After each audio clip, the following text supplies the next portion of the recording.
যথেষ্ট সিম্প্যাথি ওদের প্রতি আছে, ছিল এবং থাকবে। কিন্তু আপনাদের একটা জিনিস মানতে হবে, আমি তো মিটিং করে বলেছিলাম আমরা রিভিউ করব।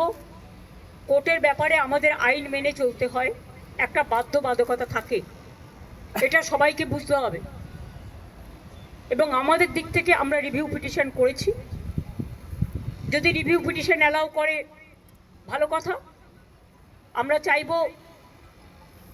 আমাদের আইনজীবীরা চাইবেন তাদের মতো যাতে ওদের চাকরি থাকে। কিন্তু সেখানে কোর্ট যদি কোনো ডিসিশন নেয় তাহলে আমি বলতে পারি না যে আমি মানব না।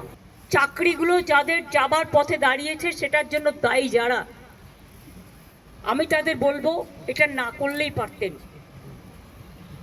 যারা চাকরি খেয়েছেন তারাই যদি আজকে নাটের গুরুরা যদি আজকে তাদের স্বার্থ রক্ষার গুরু হয়ে যায়, সেখানে আমার আপত্তি আছে। তাদের রাজ্য সরকারকে বিশ্বাস করা উচিত ছিল। আমি নিজে ওদের সাথে মিটিং করেছি।